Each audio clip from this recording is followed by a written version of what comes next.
Shalom. Puji syukur pada Tuhan kita sudah bisa berkumpul lagi hari ini dalam hadiratnya.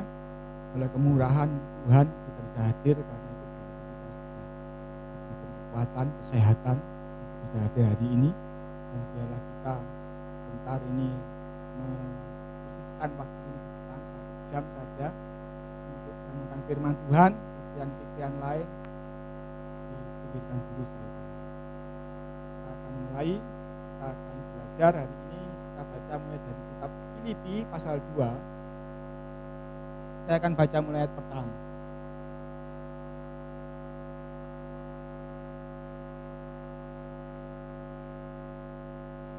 Bacakan Filipi 2 ayat 1. Jadi karena dalam Kristus ada nasihat, ada penghiburan kasih, ada persekutuan roh, ada kasih mesra dan belas kasihan.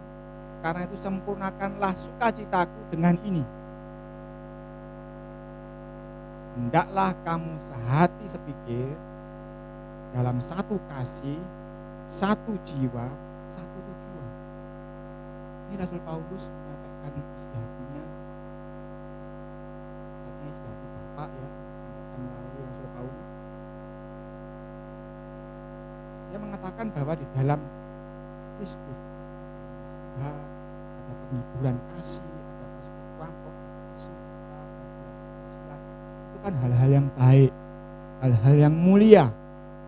Dan Rasul Paulus berharap supaya itu disempurnakan, yaitu dengan hendaklah kamu sehati sepikir. Ini perkara sulit, saudara. Ada hobi aja beda-beda kan. Makan aja telur yang sama itu ada yang suka kuning, ada yang suka putih, ada yang suka semua, ada yang suka ngambil pihak temennya juga ada. Jadi pikiran orang beda-beda. Jadi disuruh sehati sepikir. Sehati ya sulit, sepikir ya sulit.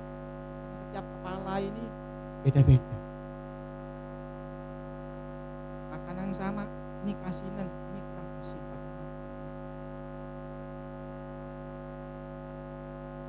Tapi orang-orang sudah mulai masuk pernikahan nanti kan beda. Satunya melotot odol dari pojok, satunya dari tengah, itu sudah beda ya. Itu sudah beda. Hal sepele berbeda kan, sehati sepikir itu pekerjaan yang sangat sulit. Dalam satu kasih ini juga sulit. Tidak semua orang kasihnya sama. Ada yang mengasihi uang, ada yang mengasihi Tuhan, ada yang mengasihi dirinya sendiri dan sebagainya, mengasihi pekerjaannya. Beda-beda. Satu jiwa tambah sulit lagi. Jiwa itu berarti apa? Kalau satunya mati, ikut mati.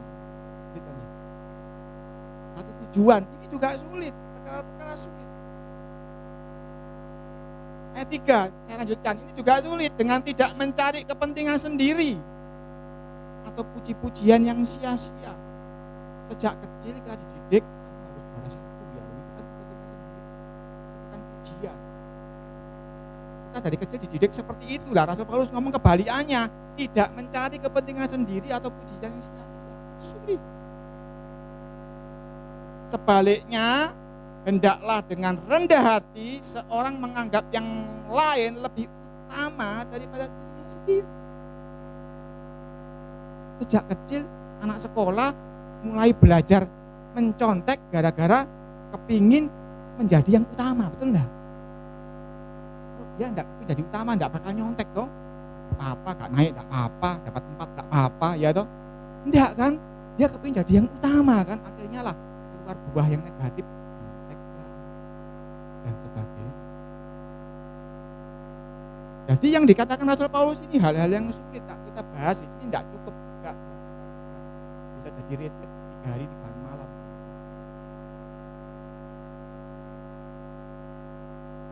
Ayat 4, ini lebih angel lagi saudara. Dan janganlah tiap-tiap orang hanya memperhatikan kepentingannya sendiri, tetapi kepentingan orang lain juga. Wong kepentinganku aja belum tercapai Pak, aku kepingin makan ini aja belum tercapai kok ya. Aku kepingin begini aja belum tercapai kok mau mikirkan kepentingan orang lain.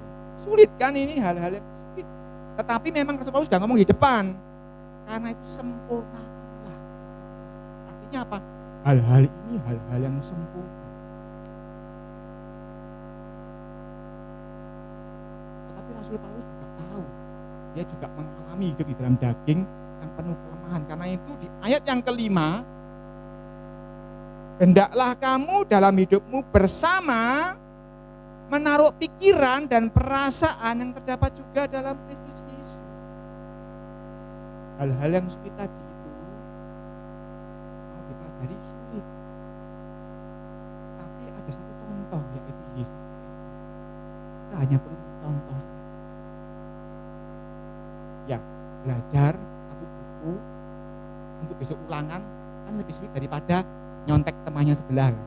Kan lebih gampang nyontek teman sebelah. Kita belajar semalaman, ulangan, sebelah pinter, jagoan nomor 1 dicontoh. Kan lebih gampang ya. Nah, ini yang Rasul Paulus katakan. Ada seorang yang sempurna, yaitu Yesus Kristus. Contoh saja dia. Perkataan ini seperti itu kira-kira artinya. Yang sempurna tadi, Rasul Paulus sengaja mengatakan yang sempurna-sempurna supaya kita tahu bahwa kalau engkau tahu hal itu semua, engkau berapa persen sudah memenuhi? Jauh toh? Jauh dari sempurna kan? Angel kan belajar yang tadi disebutkan tadi, mulai dari sehati, sepikir sampai macam-macam. Tetapi ada suatu pribadi yang sempurna, yang kita bisa contek dia dan dia tidak keberatan kita. Kalau kita mau nyontek teman kita kan ditutupi gini ya. Kalau Tuhan Yesus tidak, silakan contek. Jadilah seperti aku. Hendaklah kamu dalam hidupmu bersama menaruh pikiran dan perasaan yang terdapat juga dalam Kristus Yesus. Pikiran, perasaan, saudara, saya sharing sedikit ya, bukan bermaksud menyombong atau gimana. Pengalaman pekerjaan saya sebelum full melayani sebagai hamba Tuhan, saya sudah mengalami level manajerial yang lumayan.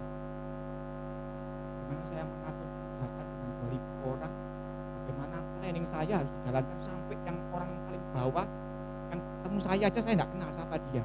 Tapi dia sudah siap Pak. Artinya apa? Apa yang saya planning kan sampai ke kepalanya dia. Lalu saya tidak kenal dia. Walaupun dia jauh lebih tua umurnya dari saya.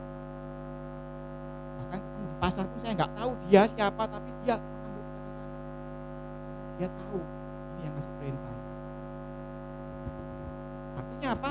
Saya punya kemampuan secara manusia manajerial sehingga saya bikin orang yang tidak saya kenal pun bisa mengikuti apa yang saya lakukan. Saya pernah memimpin manajer-manajer yang lain. Sehingga apa yang saya katakan pada manajer ini sampai ke pucuk paling bawah tukang sapu. Tapi di gereja ini tidak satu pun ilmu saya itu saya terapkan. Saya tidak pernah memanage saudara seperti saya memanage bawahan. Karena Tuhan berpesan, Anda ini gembala, Anda ini domba-domba kesayangan itu. Saya tidak pernah mengatakan Anda sebagai gawe, sebagai manajer bawahan, saya tidak. Saya tidak pernah gunakan semua ilmu yang saya pelajari selama tahun-tahun dalam dunia pekerjaan untuk gereja. Kenapa? Karena ukurannya adalah pikiran dan perasaan Kristus. Kalau saya di perusahaan, ukurannya adalah angka-angka semua. Ukurannya pekerjaannya, hasilnya barangnya baik atau jelek. Saya jatuhkan pecah apa tidak. Bisa saya ukur, bisa saya lihat. Dan itu kalau saya terapkan di gereja, percuma karena penilaiannya Kristus tidak bisa saya lihat. Yang dinilai adalah pikiran dan perasaan. Untuk sederhana saja, saudara masih ingat kan kisahnya si bungsu yang moralnya bejat ya. Bapaknya belum mati diminta warisan, ingat ya. Tapi apa kejadiannya? Si bungsu yang secara hitung-hitungan coret. Pada ujung cerita kita tahu bahwa si bungsu lebih berkenan daripada si sulung yang bekerja luar biasa. Ayo, masuk kan, kalau dalam ilmu manajerial saya bisa dinilai si sulung ini yang hebat. Tetapi di dalam hati Bapak yang lebih berharga yang si bungsu ini, sing kurang ajar itu. Ayo, siapa yang tahu hati? Siapa yang tahu pikiran? Hanya Roh Kudus yang menilai sampai masuk ke dalam tulang sumsum kita. Mungkin ada yang mendengarkan firman cuman Tuhan cuma ini aja, ada manduk-manduk, ada semangat, nyatet dan sebagainya. Belum tentu loh itu yang berkenan di hadapan Bapak yang mana. Karena Bapak menilai sampai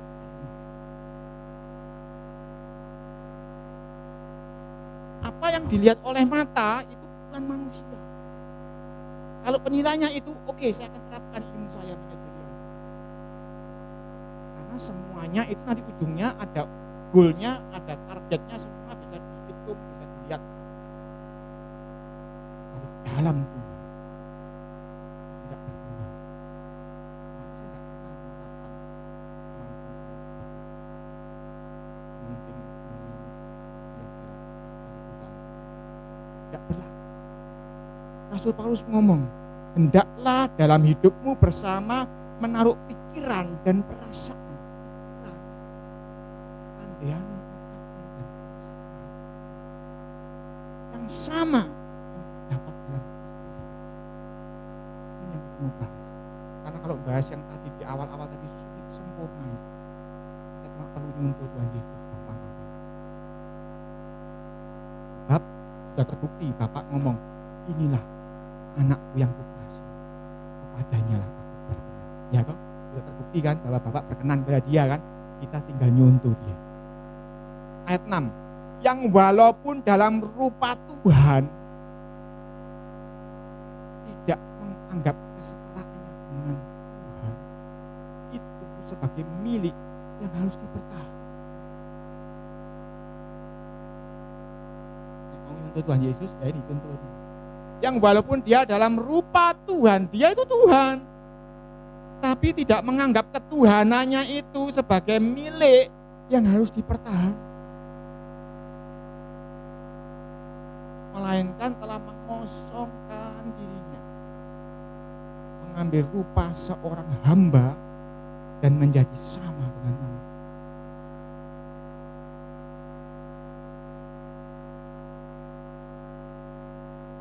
Saya lompat dulu ke ayat yang lain. Enggak dibuka, enggak apa-apa, kan ini ayat sudah terkenal. Lukas 9:23. Yesus berkata, setiap orang yang mau mengikut aku, ia harus menyangkal dirinya, memikul salibnya setiap hari dan mengikut aku. Bayangin, menyangkal dirinya. Aku ini Tuhan, tapi disangkali, aku bukan Tuhan, aku hamba.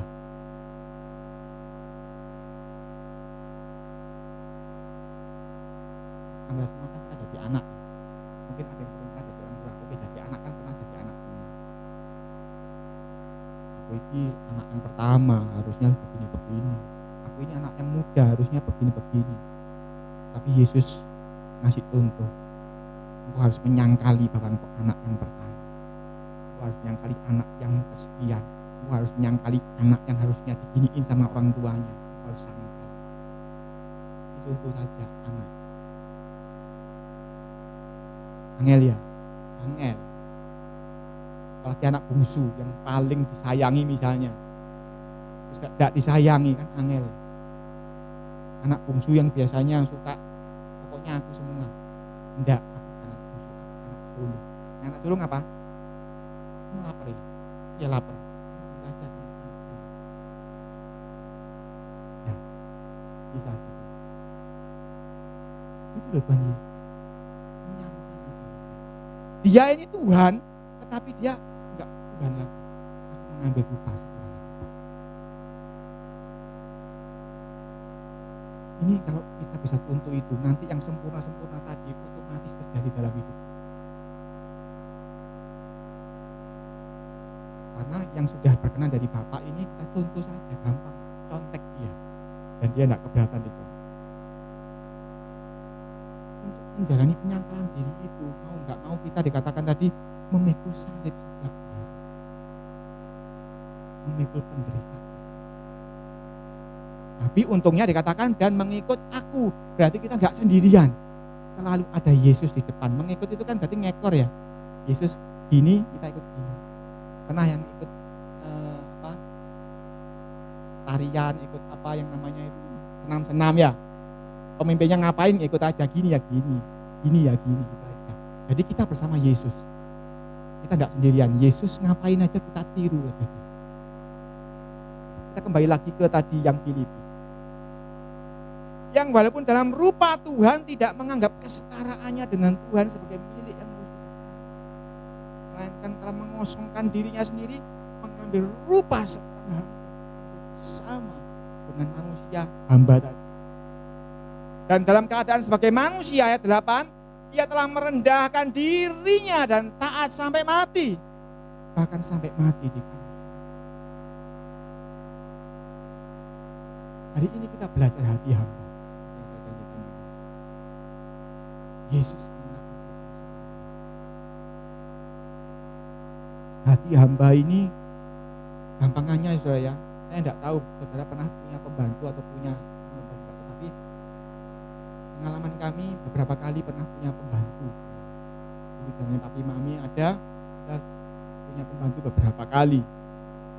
Ada pembantu yang nggak karu-karuan, yang nggak benar kerjanya, tapi ada yang baik.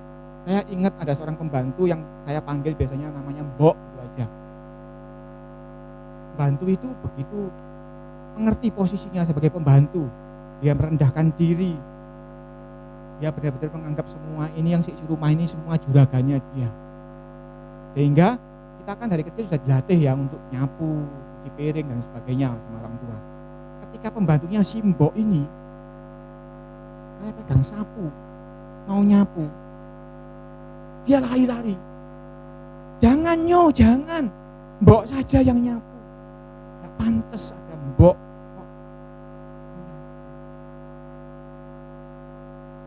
Dia ambil sapunya, dia yang nyapu. Saya cuci piring. Saya yakin ini juga dialami oleh saudara-saudara saya yang lain. Saya ceritakan yang saya alami. Saya mau cuci piring, si Mbok ini lagi-lagi lari-lari. Jangan. Mbok yang cuci piring. Mbok pembantunya. Mbok ini yang harus mengerjakan. Itu terjadi beberapa kali sampai akhirnya Mboknya ini semakin pinter. Caranya gimana supaya juragan tidak pegang sapu, tidak pegang piring. Dia bangun pagi-pagi, jam 3, jam 2 sudah. Sehingga ketika saya bangun, sudah bersih semua, sudah dipel semua. Ini contoh sederhana. Seorang pembantu, seorang hamba, ini masih saya gaji, masih digaji orang tua saya. Belum hamba yang benar-benar dikatakan dalam ayat ini. Itu berbuat seperti itu. Dia mengambil rupa seorang hamba. Dia menganggap juragannya termasuk anak juragannya ini utama. Tidak boleh pegang sapu. Dia merasa kalau anaknya juragannya pegang sapu, aku berarti tidak bekerja dengan baik. Itu loh, saya luar biasa ini hamba yang pembantu satu ini luar biasa. Hebat sekali dia. Saya masih ingat beras yang zaman dulu kan karungannya 50 kilo, digendong sendiri. Dibantu loh, tidak mau jangan, Mbok bisa. Itu gampangnya seperti itu. Seorang hamba itu akan dengan segera, dengan tangan, mendahului yang lain untuk mengerjakan.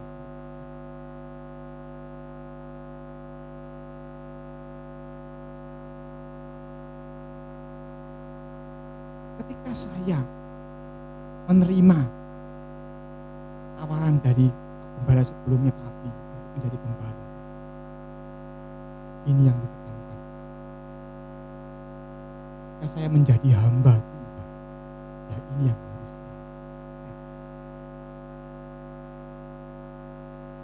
Karena itu prinsip saya, apapun pekerjaan yang lepas, yang lain tidak mau kerjakan.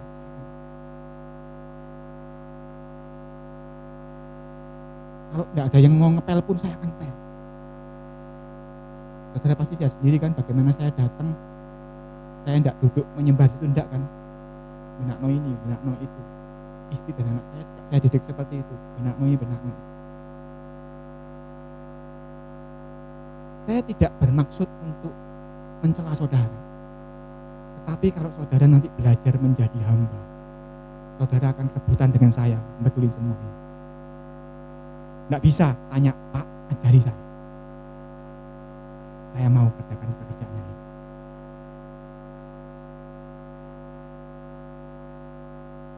Saya sebenarnya nggak mau ngomong seperti ini. Karena prinsip saya tadi itu. Ada pekerjaan, ada sesuatu yang lepas, yang lain tidak mau pegang, saya akan pegang. Itu prinsip saya sejak muda.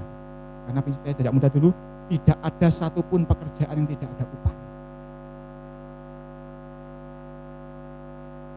Anda berdoa di dalam kamar saja, mendoakan nanti yang khotbah supaya tidak keselio mulutnya, itu sudah ada upah. Jangankan sampai kalau Anda keluar keringat nyapu, ini ada upah.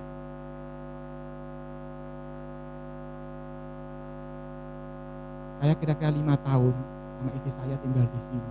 Bagaimana saya mengurusi tempat ini dengan kemampuan yang terbatas, tapi itu upahnya luar biasa. Saya tidak ngomong menekankan upah ya hari ini ya. Saya menekankan bahwa seorang hamba itu akan mendahului yang lain untuk mengerjakan pekerjaan-pekerjaan yang bikin tuanya sunat. Nah, jangankan saudara mau mendahului mengerjakan pekerjaan yang di sini. Kalau datang saja terlambat, ya. Maaf ya, saya ngomong jujur, jangan tersinggung. Tetapi Roh Kudus mau Anda sempurna. Mengenakan pikiran dan perasaan sebagai hamba. Itu adalah sedapat mungkin mendahului yang. Mbok itu juga orangnya gaptek. Kadang-kadang soal listrik dia enggak tahu, tapi dia tanya, gimana caranya ini? Dia belajar. Begitu pula seorang hamba enggak mungkin sempurna juga. Anda mungkin untuk membenahi sound system ini mungkin enggak tahu. Tapi Evan ini tanpa saya ajari ya, dia bisa sendiri, dia belajar. Dia mau. Hanya karena apa? Mau saja. Modalnya hanya mau saja. Selebihnya bisa pasti. Karena Tuhan, pengalaman saya begitu Anda bergerak, Dia akan memberikan kemampuan untuk hal itu.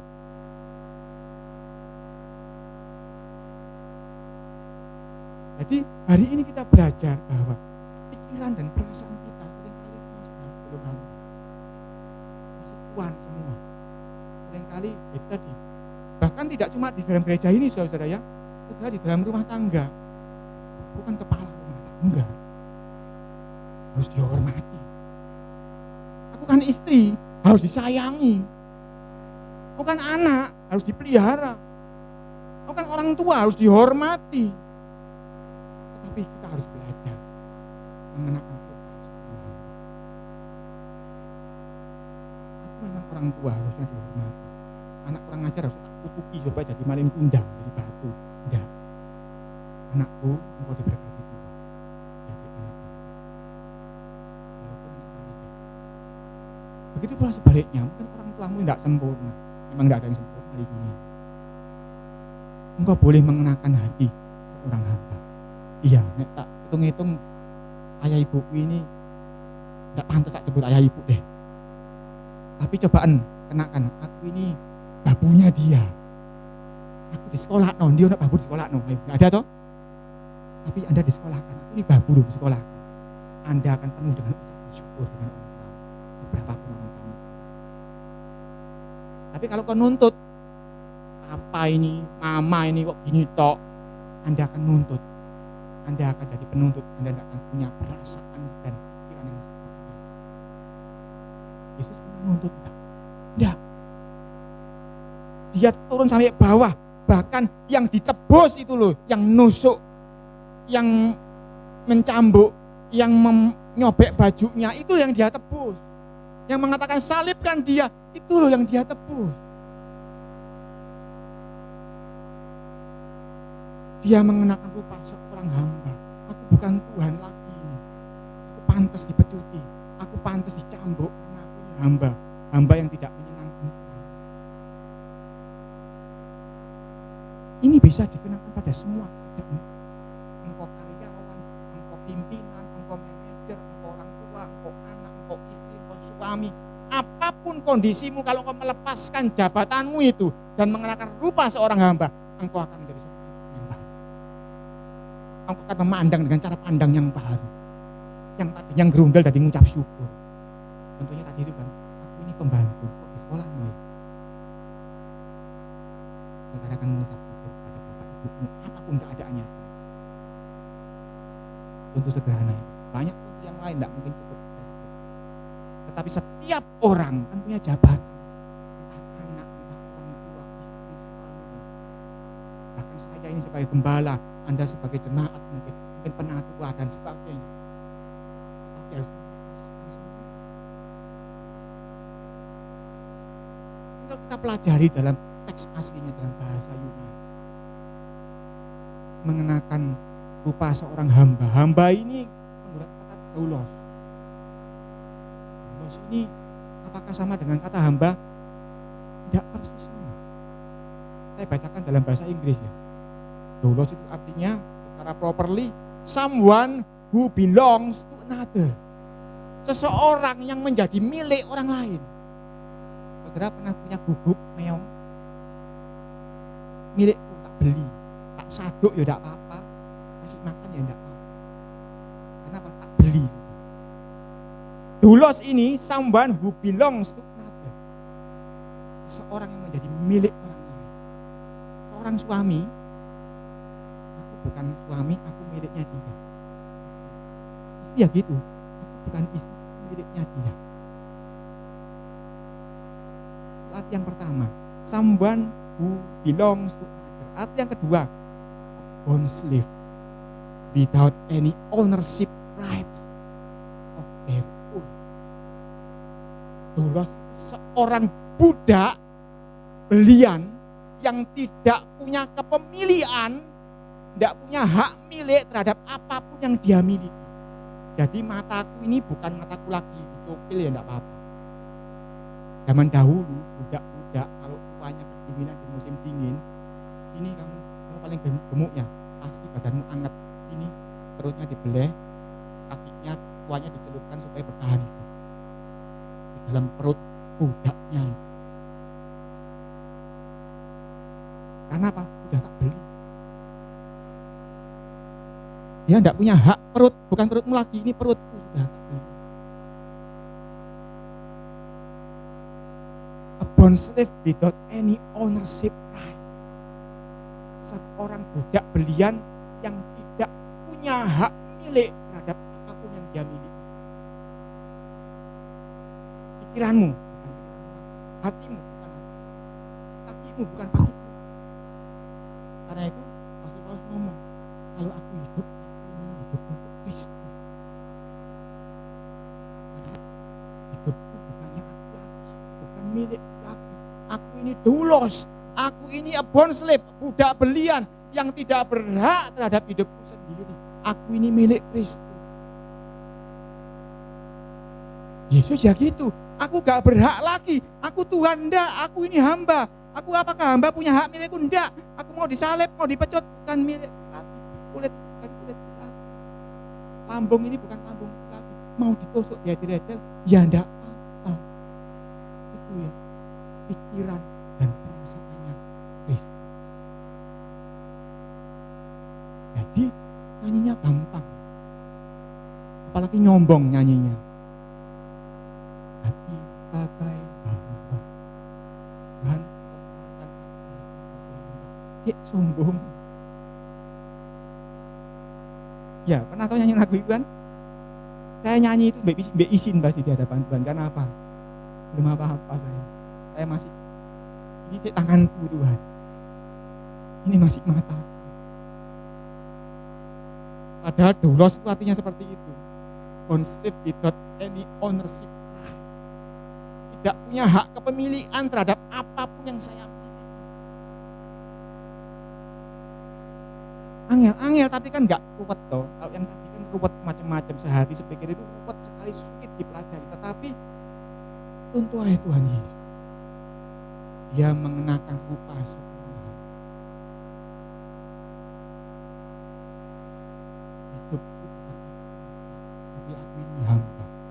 milik Yesus, bahkan aku milik orang lain.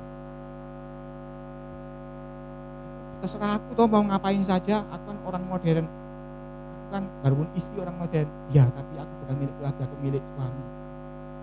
Apa kata suami? Ya sudah, wong dia milik. Begitu pula seorang suami. Aku terserah tuh main ngerokok, ada begadangan, main nonton bola sampai malam, terserah aku kan. Apa mau ngarang aku? Gue gak ngarang. Tapi mulai saat ini belajar, aku ini bukan aku milik istri. Karena aku milik orang tua gitu, aku milik anak. Dan sebaliknya semua posisi, bila mau belajar seperti Kristus, mengenakan pikiran dan perasaan seperti Kristus, harus tahu yang mana.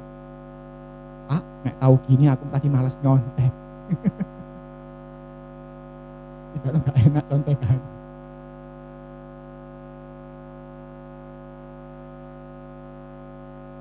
Masih ingat yang saya ceritakan bagaimana Petrus menikmatinya?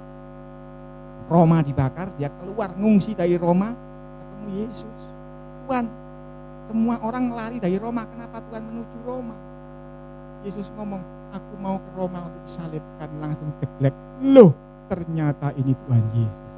Petrus langsung taruh tongkatnya ditancap. Dia sudah tua loh, tongkatnya ditancepin dan dia lari ke Roma lagi. Disalib dengan kepala di batu. Karena apa? Karena aku milik Kristus. Kalau Kristus mau ke Roma untuk disalibkan, tidak usah Kristus, aku yang disalibkan di Roma. Karena Petrus tahu hidupku bukan milikku lagi. Mataku, mulutku, badanku mau disalib dibalik, mau salib miring, terserah, bukan milikku lagi, milik Kristus. Jadi aku mewakili Kristus. Kristus tidak usah balik ke Roma untuk disalib kedua kali. Aku saja yang disalib. Itu Petrus. Dan menurut catatan gereja, tongkatnya itu berguna seperti tongkatnya Harun.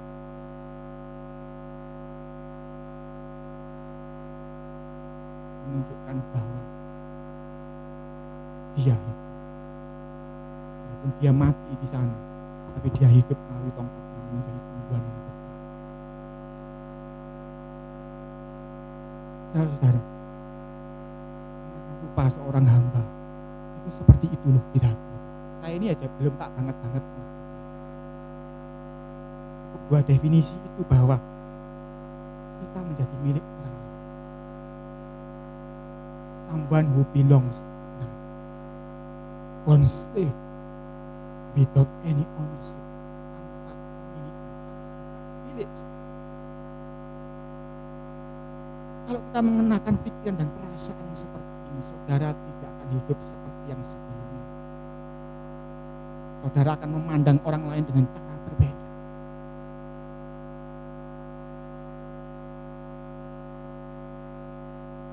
Tidak ada lagi tunjuk-tunjukan, yang ada adalah aku dulu ya yang ngerjakan. Boleh tidak saya dulu yang ngerjakan?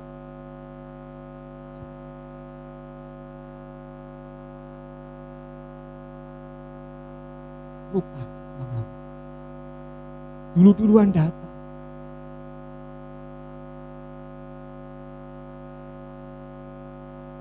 Dapat mungkin usaha belajar saudara ya, tidak mudah, tapi kita pasti bisa. Kita masuk lagi ke Lukas 17 ayat 7.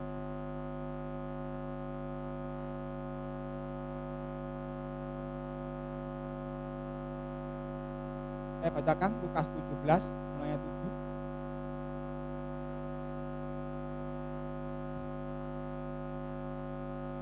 Siapa di antara kamu yang mempunyai seorang hamba yang membajak atau mengembalakan ternak baginya, akan berkata kepada hamba itu setelah ia pulang dari ladang, mari segera makan.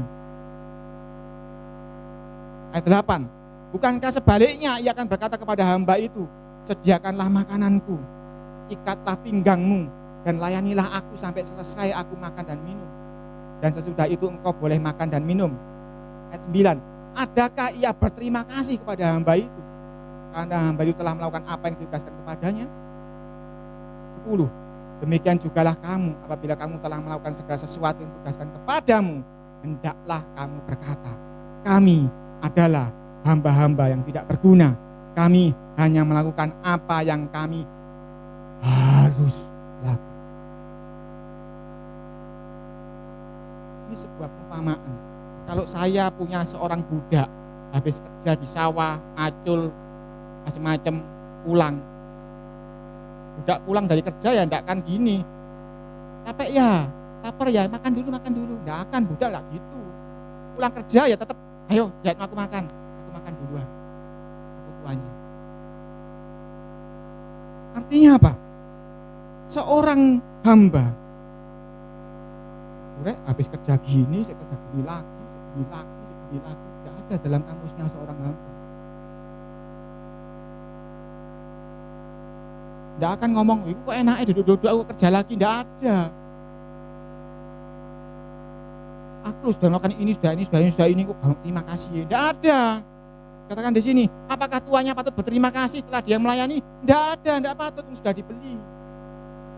Ini ngomongnya, konsepnya sudah bukan kebaju zaman sekarang yang dibayar, saudara ya. Zaman dahulu budak itu sekali bayar, beli, sudah jadi miliknya dia sampai mati. Bahkan anak istrinya juga miliknya dia.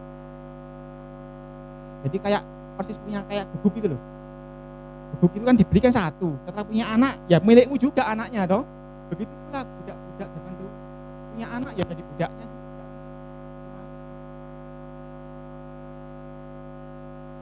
Aku loh sudah begini kok banget, terima kasih. Itu bukan pikiran, bukan perasaan hamba. Itu pegawai, itu buruan. Tetapi hamba yang dimaksud di sini, engkau sudah luar biasa, banting tulang kok enggak diterima kasih. Enggak apa-apa. Nah, dikatakan apa? Itu memang harus. Bukan boleh atau enggak loh ya. Pilihan bukan loh ya. Harus dilakukan. Jadi sesuatu yang harus itu perlu tak diterima kasih. Ada enggak saudara lihat kantor-kantor manajer jalan sama tukang sapunya, terima kasih ya hari ini sudah nyapu. Besok lagi ketemu, terima kasih ya hari ini sudah nyapu. Lambe ini pasti menireng. Tiap hari ngomong terima kasih sudah nyapu. Enggak kan, karena apa? Sudah seharusnya engkau digaji untuk nyapu, ya nyapu kok. Jadi kamu nyapu ya gak biasa saja. Bosnya lewat. Tanpa perlu dikasih terima kasih lagi. Karena apa? Sudah seharusnya dia nyapu kan. Tugasnya tukang sapu di kantor. Begitu pula kita, ketika kita mengenal rupa seorang hamba, tidak ada kamu sakit hati, enggak diterima kasih. Aku loh, sudah nyelengi uang untuk ngasih hadiah kado buat mamaku. Habis ngasih kado, mamaku tembak nonton hati hati. Sakit hati. Berarti belum mengenalkan rupa seorang hamba. Karena hamba itu setelah melakukan, setelah ngepel, enggak cari muka tuh, Tuhan, aku sudah ngepel nyapu. Karena terima kasihnya enggak ada. Sudah seharusnya dilakukan. Jadi ketika saudara mengaku rupa seorang hamba, itu harus seperti itu, seperti Yesus. Pernah enggak Yesus setelah disalibkan ngomong, mana terima kasih, aku sudah disalib buat kamu? Enggak pernah. Karena ketika dia melakukan hal itu, dia mengenakan rupa seorang hamba. Jangankan terima kasih, bahkan Yesus dicela, diolok-olok. Iya toh? Kita loh seringkali berbuat baik dikit aja, gak ditompo, dinegatifi pikirannya, ditolak, udah ngamuk, ngambek, gak berbuat baik lagi. Karena ketika berbuat baik itu tidak mengenakan rupa seorang doulos, seorang budak beliau. Sehingga sakit hatilah, kapoklah melakukan hal itu.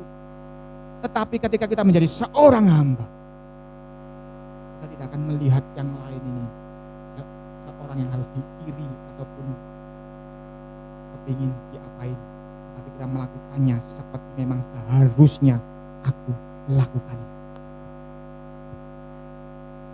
Saudara tidak akan merasa istimewa, saudara tidak akan merasakan jadi Superman, saudara tidak akan merasakan dirinya aku kudus, aku orang suci seperti Yesus. Tidak. Saudara akan merasakan memang seharusnya aku lakukan hal itu. Sehingga tanpa ucapan terima kasih, tanpa penghargaan, saudara akan lakukan dengan tersenyum. Berat ya. Tahu gini tadi aku enggak mau nyontek Tuhan Yesus. Tapi katanya papi saya, kecut diceplak no. Terus kadung kebacut ya Pak no ya. Kita kan sudah kebacut ini ngelok Yesus ini ya. Ya diterus no. Ada pepatah lain, sudah terlanjur basah ya, jebur sekali ya. Itu yang harus kita lakukan. Ketika kita mengerupa seorang hamba, kita tidak akan peduli dengan penilaian. Kita nggak akan peduli dengan namanya ucapan terima kasih. Kita nggak akan peduli dengan namanya penghargaan. Karena saudara melakukannya dengan perasaan ini memang harus aku lakukan.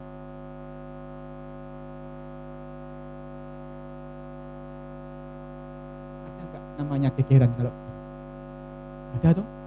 Otomatis jadi sehati seperti itu. Ya toh? Otomatis jadi mengutamakan yang lain. Yang sempurna-sempurna kita baca kitab. Cukup kita belajar seperti Yesus. Dia meletakkan semua ketuhanannya, keilahannya. Taruh di sorga, turun mengenakan rupa seorang hamba. Dan hamba paling jelek kalau kita baca Yesaya, dikatakan rupanya buruk. Yesus itu enggak ganteng seperti di film-film itu, enggak. Buruk rupa. Nah, saudara jelaskan satu aja bingung. Tapi Yesus itu mengenakan rupa buruk.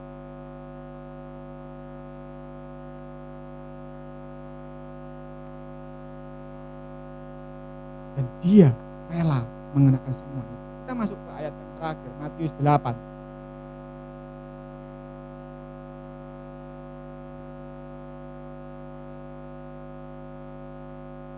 Saya bacakan ayat 8, Matius 8 ayat 8. Ini juga kisah yang kita sudah tahu semua. Tetapi jawab perwira itu kepadanya, Tuhan, aku tidak layak menerima Tuhan di dalam rumahku. Katakan saja sepatah kata, maka hambaku itu akan sembuh. Ini kisah seorang perwira yang hambanya sakit. Dia mencegah Yesus datang ke rumah. Dia katakan ucapan sepatah kata. Dan apa ya di dalam pikirannya dia waktu ngomong itu ayat 9. Sebab aku sendiri seorang bawahan, aku ini seorang hamba, dia seperti itu. Dan di bawahku ada pula prajurit, ada yang lebih rendah lagi, hambaku juga. Jika aku berkata kepada salah seorang prajurit itu pergi, maka ia pergi. Kepada seorang lagi datang, maka ia datang. Ataupun kepada hambaku kerjakan ini, maka ia mengerjakannya. Tadi kan saya ngomong di awal, seorang hamba akan berinisiatif dului kerjaan, tak kerjakan dulu. Sebelum yang lain kerjakan, tak kerjakan dulu.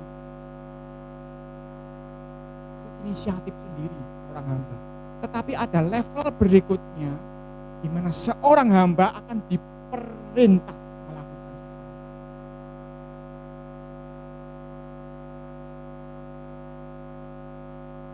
Saudara ingat Petrus, Yesus pernah ngomong, Petrus, kamu ini sekarang masih muda. Masih muda itu keluarkan pedang, potong telinganya Malkus, itu Petrus.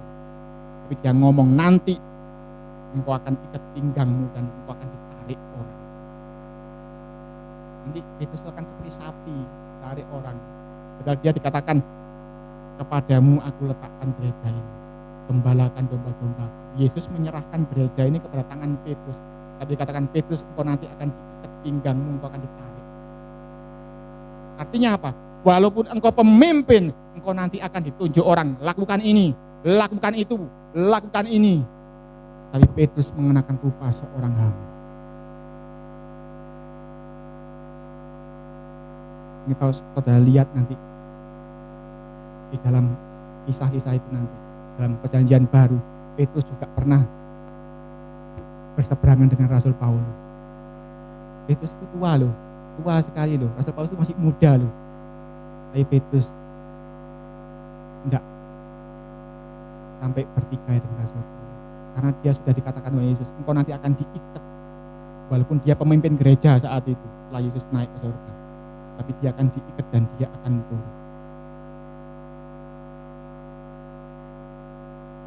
Jadi, jangan dikira kalau engkau sudah jadi pemimpin, minimal misalnya kepala rumah tangga, atau engkau jadi manajer atau engkau memimpin sesuatu lah, apapun yang saudara-saudara itu pemimpin, saudara harus siap untuk diperintahkan. Hei, kau begini, engkau begini, engkau begini. Dan Yesus memuji perwira ini karena tidak banyak orang yang seperti ini. Aku seorang perwira, tetapi aku juga punya hamba. Tapi aku juga hamba. Dia ngomong tadi kan di ayat itu 9. Sebab aku sendiri seorang bawahan. Padahal ini perwira loh ngomong. Tapi dia ngomong aku juga seorang bawahan karena di atasnya masih ada jenderal. Jadi setiap orang yang merasa dirinya aku kok dikongkon, berarti belum mengenakan pikiran dan perasaan sebagai hamba. Di dalam hidupmu saya yakin pernah mengalami, sopo dia ikut ngongkon aku, sopo dia ikut ngatur hidup. Tetapi seorang hamba tidak saja berinisiatif lari mendahului, tapi ketika dia diperintah pun dia akan mempertimbangkannya. Ya kalau yang ngomong Tuhan Yesus, perintahnya bagus ya lakukan. Tapi kalau ada orang ngomong, kamu merokok, oh ya jangan ya saudara-saudara ya. Berarti itu bukan Tuhan yang merintahkan, iblis. Ini tak perintahkan kamu ya pukul orang itu ya jangan dilakukan. Berarti itu yang perintah bukan Tuhan. Kan tujuan kita kan mengenakan pikiran dan perasaan seperti Kristus. Jadi contohnya, contekannya adalah Tuhan Yesus. Jadi ketika ada orang lain menekan engkau melakukan sesuatu, engkau tinggal mikir aja, yang aku lakukan ini Tuhan Yesus lakukan enggak? Kalau iya, lakukan saja. Walaupun mungkin enggak pantas orang itu perintah Anda mungkin. Lakukan saja.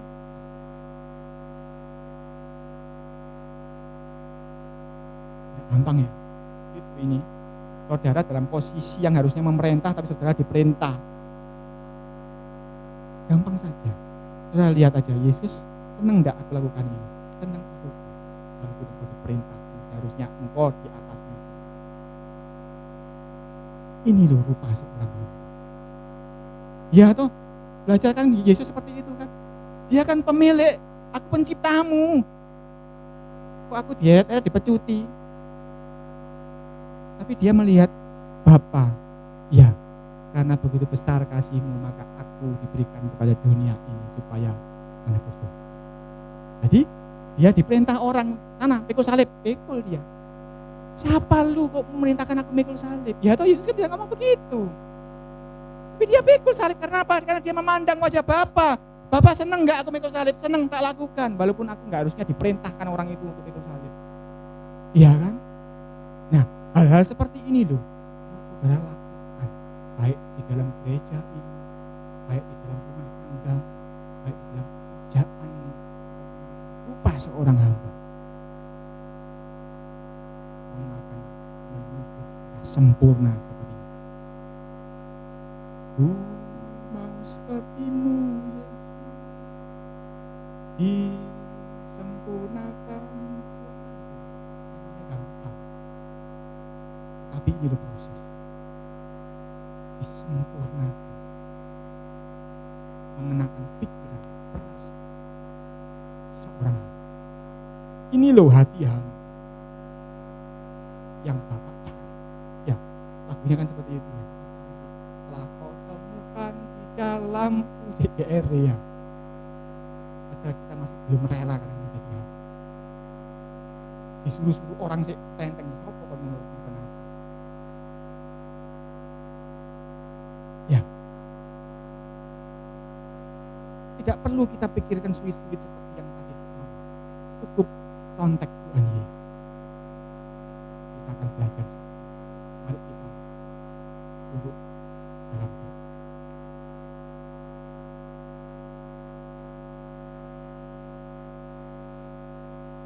Nama-nama Sikotea.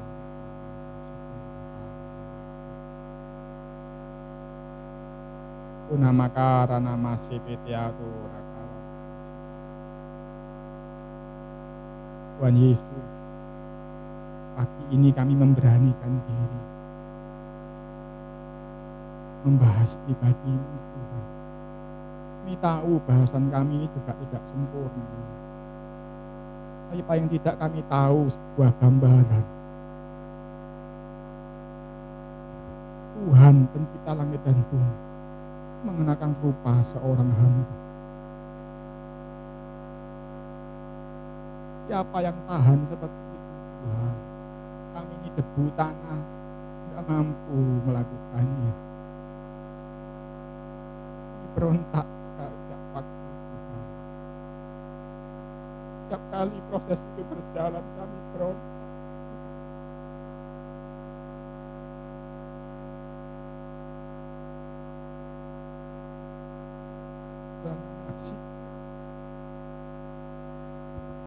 Karena itu kami mohon Roh Kudus mampukan kami.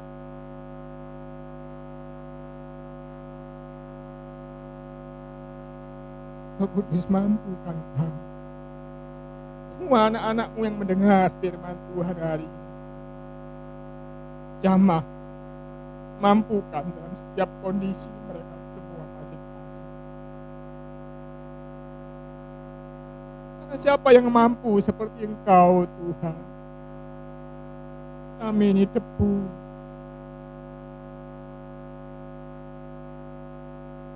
Tapi Engkau tahu Tuhan, Engkau sudah memberikan Roh penolong itu kepada kami Tuhan. Biar Roh-Mu memampukan kami Tuhan. Roh-Mu memampukan kami bertahan sampai kesudahan. Sampai setiap isi hati digenapi dalam hidup kami Tuhan. Sampai nama Tuhan dipermulia. Sampai wajah-Mu nyata dalam kehidupan masing-masing pribadi ini Tuhan. Supaya Engkau dapati wajah-Mu tergambar dalam pribadi kami. Supaya ketika Engkau menyelidiki hati kami, pikiran kami, Engkau mendapati pikiran Kristus, perasaan Kristus ada dalam hidup kami.